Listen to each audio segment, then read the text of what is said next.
মদিনার বাজার দিয়ে নবীজি যাচ্ছেন, নবীজির একটা ওট পছন্দ হয়েছে। তো নবী ওটের মালিকের কাছে গিয়ে জিজ্ঞেস করলেন, ভাইয়া এই ওটটার দাম কত?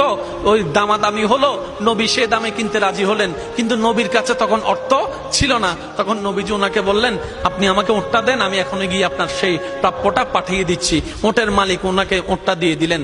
আশেপাশে যারা ওটের মালিক ছিল সবাই জিজ্ঞেস করতেছে, এই পাগলা, তুমি কি যাকে ওট দিয়েছো তাকে চিনো?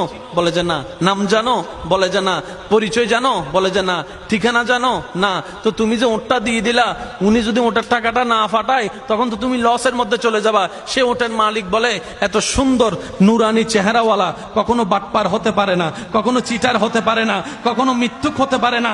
ওনার চেহারা দেখেই তো আমি ওট বিক্রি করার আগে মনটাই বিক্রি করে দিয়েছি, মনটাই বিক্রি করে দিয়েছি, মনটাই বিক্রি করে দিয়েছি। তোমরা যাই বলো, আমার মন বলে উনি আসবেই আসবে, টাকাটা পাঠাবে পাঠাবে। এই কথা বলতে না বলতে কিছুক্ষণ পরে নবীজির একজন সাহাবা এসে বলছেন, একটু আগে একজনে ওট নিয়ে গিয়েছেন কাছ থেকে, ওটের মালিকটাকে একটু দেখতে চাই। উনি বলে যে আমার থেকে। তো উনি বললেন, আমাদের নবী আপনার থেকে ওটটা নিয়ে গিয়েছেন, ধরেন ওটের টাকাটাও দিয়েছেন, আপনাদের খাবার জন্য কিছু খেজুরও হাদিয়া পাঠিয়েছেন, খেজুরও হাদিয়া পাঠিয়েছেন। ওই ওটের মালিক বলে, ভাইয়া টাকাটাও রাখেন, খেজুরটাও রাখেন, আগে আমাকে ওনার কাছে নিয়ে যান। আমি ওট বিক্রি করি নাই, আমার দিলটাই বিক্রি করে দিয়েছি। ওনার চেহারা মোবারক দেখে আমার মনটাই পাল্টাই গিয়েছে, আমি কালিমা পড়ে মুসলমান হয়ে যেতে রাজি আছি। সুবহানাল্লাহ। जिसका कोई सानी नहीं वो नबी हमारा है, मुस्तफा की अजमत का हद ही ना किनारा है। आशिक बोले, लम याति नजीर कफी नजरिन मिसले तुना शुद्ध पैदा जाना। চিৎকার দিয়ে বলেন না সুবহানাল্লাহ। ওই নবীটা কাদের নবী? হয় নাই, সবার আওয়াজ বলেন, ওই নবীটা কাদের নবী? আমাদের কি ভাগ্য সে নবীর উম্মত হতে পেরেছে।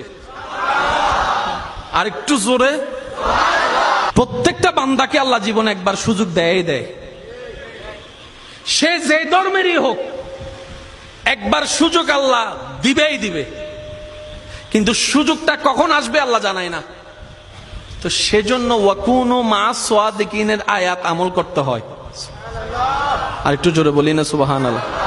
ওয়াকুনু মা সাদিকিন আয়াতের উপর আমল করলে সুযোগটা যখনই আসবে আপনি সুযোগটা ধরতেও পারবেন, নিতেও পারবেন। কেউ হাসরের ময়দানে গিয়ে আল্লাহকে বলতে পারবে না, আল্লাহ তুমি আমাকে সুযোগ দাও নাই, এটা বলতে পারবে না। আল্লাহ পাক বলবে যে অমুক দিন এটা তোর সুযোগ দিছিলাম। আপনি তখন মনে মনে বলবেন, ও মাইলে ফিরে নাই তো নো বুঝি দেয়া না। কথা বলেন, কথা বলেন, কথা বলেন, ঠিক কিনা? আল্লাহ প্রত্যেক বান্দাকে জীবনে কয়বার সুযোগ দেয়? দিবে। হয়তো আপনার এসে